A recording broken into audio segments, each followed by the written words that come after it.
Hey, welcome to another edition of Kyle Meredith with.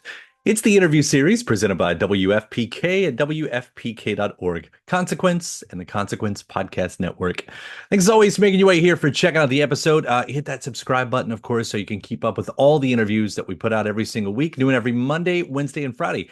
It's 3 a week, just like this, to keep you up to date on your favorite artists and discover some new ones as well. You can grab us anywhere you get podcasts from Spotify, Apple Podcast, NPR, WFPK.org, Consequence, YouTube for the video versions, or anywhere you get your podcast from, you can subscribe to Kyle Meredith with.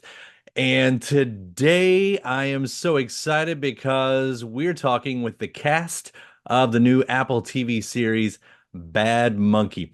All right, Bad Monkey. It tells a story of Andrew Yancy, played by Vince Vaughn, a one-time detective demoted to restaurant inspector in southern Florida.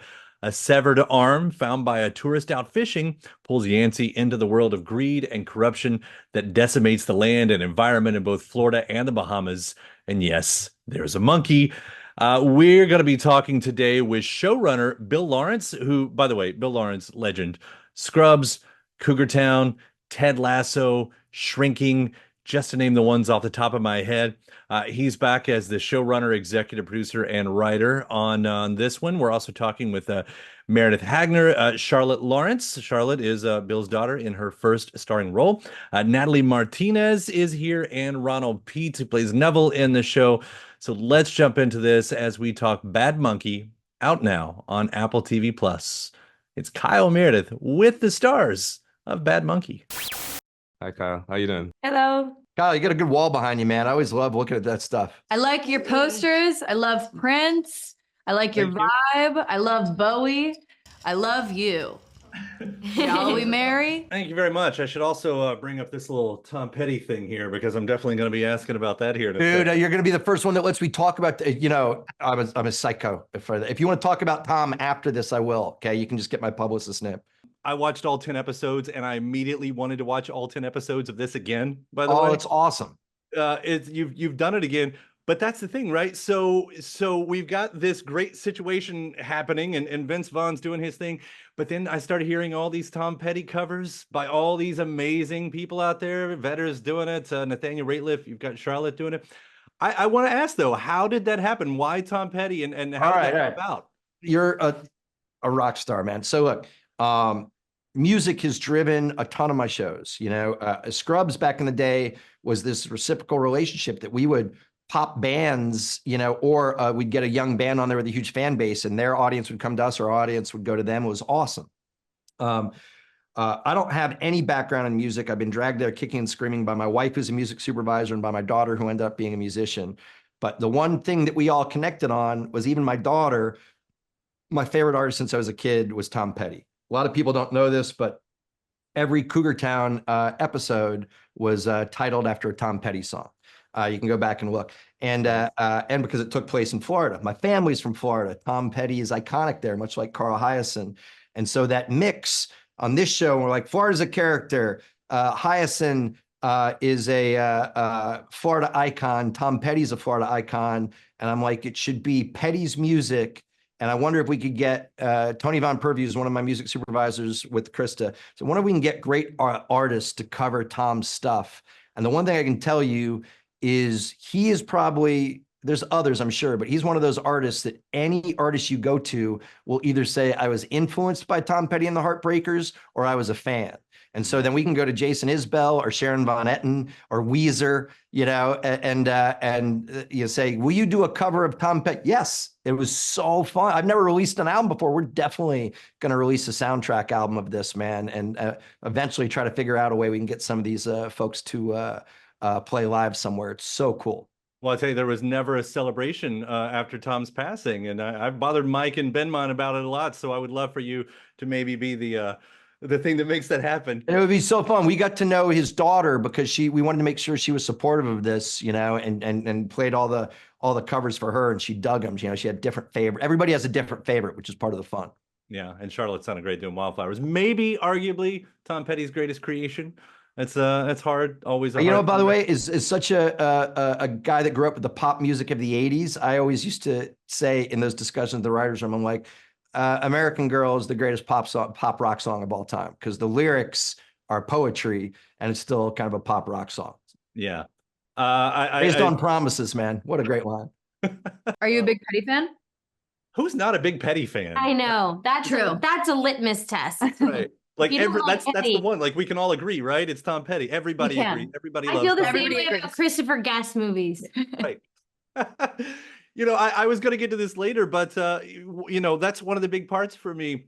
I should say this is such a great series. I Right. haven't stopped thinking about it. Watched the 10 episodes, one immediately watching again. But those songs on top of it, and Charlotte, you got to do maybe Tom's greatest accomplishment with Wildflowers. That was right. Like, what's the story there? What'd you say? Sorry. What's the story there? Like, did you get to pick that one? No, actually, I have forever been a fan of Tom Petty's. He's my dad's favorite artist, so I grew up with in a very big Tom Petty household. And I remember when I was told that they were doing a Tom Petty, cover soundtrack for this show, I got overly excited and literally begged to be a part of it in any way, shape, or form. And they came to me and were like, honestly, we want, a soft female voice for Wildflowers if you'd be down. And I was like, yes, it's the best one. Fuck yes, I would love to. And I got to do it. And I love that you noticed that. It's honestly one of my favorite things I've ever done. I love the song so deeply. I have such a crazy connection to it. And we got to record it in such a fun way. I did it with my friend Marshall Vore, who's an incredible musician and producer. And we recorded it live with Harrison Whitford, a guitarist, and Kat Matthews, a pianist, and we were all in the room and recorded it live. And it's just has just such a magical meaning to me. I never kind of worked like that before. So yeah, it was really fun to do. Sorry for the long-winded answer. No, I loved it. I love the performance. It was definitely noticeable. While we're talking music, the ZZ Top thing, which I do that all the time. And here, is that in the script? Where it is that not in the script. We do stuff like that in the aftermath. A lot. And in this one, the coolest thing for us is when we go to the actors or the characters or different writers. And that was from a writer's ringtone that just tickled me every time his phone rang. So I'm like, that should be Vince's too. Plus, by the way, it fits with the character. It fits with the vibe. It fits with the time, Yeah. And now it's in my head every single time. I'm sorry. No, it's the best thing, right? Like my wife's got MGMT as her ringtone. She's had it for like 15 years. There you go. And somehow I don't hate it. I know, by the way, you know what it is though? It's like it's one of those things that it's cool at first and then it's annoying for the next 100 times, but then it comes back to cool again. Right on. Meredith, I'll switch it over to you. This is one of my favorite, I don't know, you say villains? That you could go toe to toe with the Joker, I think. With what's going on here. But I just start sobbing. I'm like, thank you. Desperately smart. Thank you. And batshit crazy at the same time. What's it like for you playing it almost feels like a dual character? God bless you. You're an angel. That made me feel so good. Actors need reinforcement. We We're run very on into here. compliments. We run on compliments. I got them all day. I you know what? It's like, it's so in the writing. The scripts were so good. I every day felt like a Make-A-Wish experience because it doesn't, not to sound like, I've been in this business for 47 years. I'm in Hollywood. But these roles actually do not come around all the time. And so I knew it was a gift. I knew I worked really hard in my prep of my homework aspect of it. But the reality was the scripts were really good. The writing was fucking rock solid. So I just, there was so much there. Like episode 104, we get a lot of Eve's backstory, which I kept kind of fighting for imbuing. Like there was a line I pitched at some point of like, she came from really like, just, I don't want to go back from where I came from. I wanted to allude like trauma and abuse and this idea that like sociopaths can be helped along the way by bad experiences. So I had fun. And then also thinking about like how some of the worst people in the world are the most charming. And I enjoyed playing with that kind of, but it was all in the writing, but thank you. And for it to be a comedy and scary at the same time, I mean, that's not easy. And you do it No, so it's what I want to do. It's like The writing the was phenomenal, but Meredith is selling herself Thank you. short. I'm not Nobody selling else myself could have short. I played think- Eve. She is Thank you. one of the most phenomenal actresses ever, and is my personal that's very favorite to sweet. watch. So is she. Agree. Thank you. Continue your answer. Yeah, I agree. Charlotte, on your side, I mean, you're jumping in the deep end now. Like, what was that experience to be on this set? You grew up around it, but this has got to be different to a point. Oh my gosh. I did grow up around it, which was such a weird, incredible childhood, but I never grew up, properly in front of the camera like this. And I always loved musical theater as a kid. I was always going out for all the plays and getting like third tier, second tree roles because I was just a shy little weirdo. Just a shy supermodel. Just a shy little weirdo, if you can tell. But yeah, I loved it so much. I felt like I keep saying I wish I did this sooner.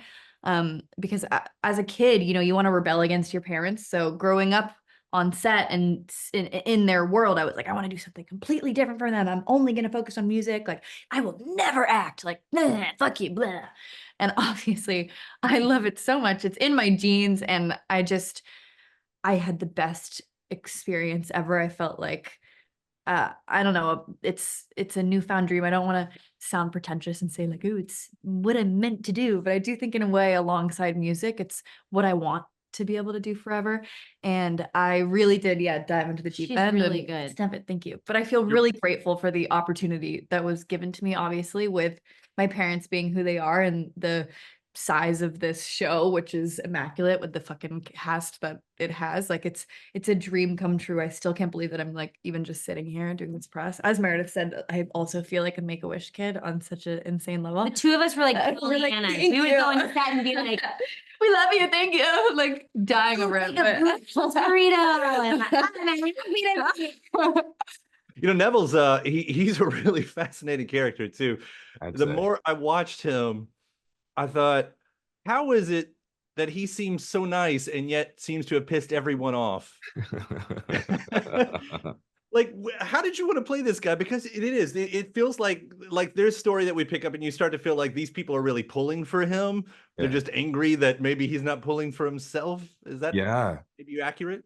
I think that's absolutely accurate. And like, for better or for worse, I kind of know what that's like, where everyone is such an advocate for you, and they're like, can you advocate for yourself too a little bit more? And I hope that resonates with people. I think maybe everyone has somebody like that in their life, or has an element of that inside of them that they're working on. And it was really a gift to be able to explore the truth of that with Neville while we were shooting. Yeah. There's a line, maybe it's in the production notes, I was trying to remember, but it says philosophical men who don't quite fit their lives. I think it was something about Neville and Vince's character too, but to kind of find Neville in there, like it's you find out as you go along. Like, I'm not saying he's smarter than what he's letting on, because I think that intelligence is always there, but something isn't quite, the puzzle piece isn't snapped in with him. I guess. Yeah. And he's not, I mean, this is too easy to call him like a lost boy, but I think he's part of the lost tribe, the kind of the in-between tribe. And you see like his sister kind of calling him on that, and Donnie, his love interest, calling him on that. And like a lot of people who are like, we want you to be as great as you can be. Please do the work. Please do the work. It's a different lane for you, this type of comedy. Is that right? Like, what was this experience for you? I mean, look, for it being my first comedy, I'm in a show with Vince Vaughn going head to head with one of the kings of comedy, and Bill Lawrence. I mean, it was a dream job. It definitely was a dream job. Yeah. What did you have to adapt? I mean, this type of comedy, if you've never done it, like, not everybody can do comedy, but it looks very, very natural on you. Thank you. I appreciate that. It's a great compliment. So I love it. I did have to, at first going into it, I was a little nervous because it's like, it is a different pace. It's a different speed. But one of the things I love and why I'm such a big fan of Bill Lawrence is that it's kind of my comedic tone. Like, this is my sense of humor. A little bit's a little dark. It's kind of on the nose, where it's uncomfortably on the nose. And I love that kind of stuff. So it actually worked out great, and it was pretty easy. And I love too that in some scenes, you know, and I was definitely having a moment, I had Vince. He was such a great scene partner and he was so helpful and collaborative. And I told him, I'm like, listen, if you see something, if you think I can do something better, like, shoot, let me know. And he did. And I'm like, you know, getting lessons from one of the greats. So it was really like the best first like comedy experience I could have ever asked for.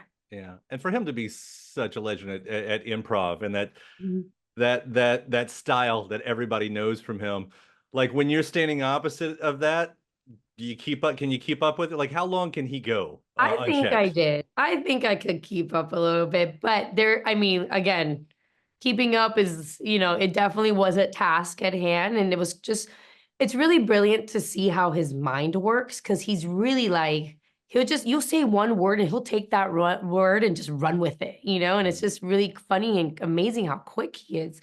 But I learned a lot. And then once I kind of got his tone, it's kind of just like, you know, it's a friendly banter is what it is. You just got to play tennis with him. Yeah, you are opposite Vince Vaughn in plenty of this, and for him to be so known for the off the cuff, you know, the improv and everything. Yeah. What is that experience like to work across from someone like that? And you know, are you able to keep up? I kind of pride myself on whittling life down to moment bite-sized pieces, or else I would completely be an anxious wreck. So I didn't really get into my head about the lore of Vince Vaughn. I was like, this is my scene partner. Let's be in front of them right now as Neville and be open and be present and play the truth of the thing. And obviously, you know, there was another part of myself being like, this is so cool and this is so wild. But I think that my path through it was just moment by moment, breath by breath. Oh, that was funny. And then rather than, you know, spiraling out and thinking about wedding crashes and like, this is really happening. And so to be honest, probably watching it was when I really saw like, oh, that's what happened. Like that was so cool because while I was in it, I was in the reality of it rather than thinking of how cool and unique a situation it was. How did you find the voice? Is that just did you go with a coach? I did. There was a coach that helped us a little bit. I'm from the Bahamas. I'm from Nassau. I was born and raised there. The voice, the accent dialect that I use for Neville isn't my Bahamian, isn't my authentic Bahamian, and it isn't really like indicative of people in my immediate family, but is indicative of people I know. And so I went to some recordings of like extended family, and I tried to make it as honest as I could. Yeah. And then you get to go sort of back home, right? So, I mean, you're from the area where this Mhm. is. I've heard you talk a little bit about like being able to use your own accents or Yeah. the accent. Like I would think on one side that would make things easier, but also it might make it harder if you're trying to find a character. No, it actually made it, at least for me, it made it easy. It was really kind of an honor to be able to play someone that is like me, you know, especially being first generation born in the States. I feel like there's this kind of identification that we have where we feel, you know, just as Latin as someone born in, let's say, for example, I'm Cuban, so born in Cuba, but we were raised by Cuban parents. So we have the same culture. We grew up eating the same food. We grew up listening to the music. You know, all of our culture is embedded into us, but we're American, you know, and I can speak perfect English or somewhat perfect English. And I can also speak Spanish, but I don't have the accent, you know, so there's this like, there's a group of us out here where, you know, we want to be represented too. And I loved being able to bring that to this role. And Miami is a very unique place. I mean, we say things and the way we talk, the accents that we have, that it's very unique to South Florida, especially Miami. And I loved being able to bring that. You know, my sister also brought that into the role. Like everybody, a lot of the people who we had in my family were locals as well. So it was just beautiful to be able to show that side of South Florida with my, you know, Cuban American generation and be able to portray that. Well, I'll say on that language, most Americans can't speak proper English either, myself included. So you're in it. I'm I'll kind wrap of up stuck by in the middle of both, you know, I'm like not great at Spanish, I'm not great at English, but in the middle, you know, we figure it out. That's it. When you've got a severed arm on set, are you told like don't play with the arm, or there's got to be some hijinks involved here? Oh no, we play with the arm. It's kind of like, it's a lot of, it's just fun. If you ever love texture, things like that, like any of the Play-Doh or, you know, it's kind of like a big shiny button where like you just can't help it but to push it or touch it, you know? So that definitely happened. They did such a great job with it because it looked really, really great. And, you know, my character being a coroner, I definitely got to play with it a lot more. Well, I'll wrap up with this one because I've got to ask. I'm sure everyone does. Though I'll say it this way. When you're reading the script, when you're auditioning, at what point do you realize you have to work with a monkey?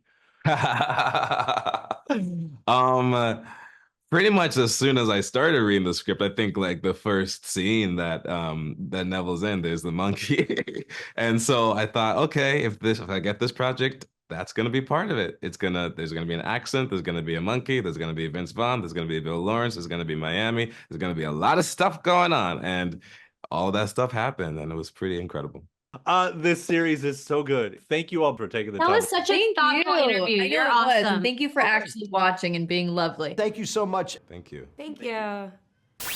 And thanks to my guest. Also, thanks to you for checking out the episode in the series. Before you get out of here, hit that subscribe button.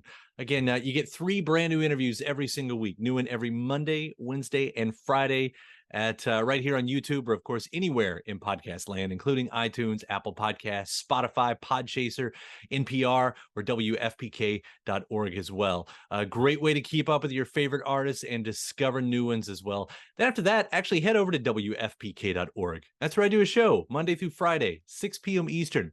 It's an hour full of song premieres, music news, anniversary spins, bonus interviews, Monday through Friday, 6 p.m. Eastern at WFPK.org. Consequence has your music and film news. You can also find me on the social media spots, Facebook, Instagram, mostly on Twitter. All 3 of them, the address is at Kyle Meredith. Do hope you like and follow along. That does it for another edition. I'm Kyle Meredith. I'll see you next time.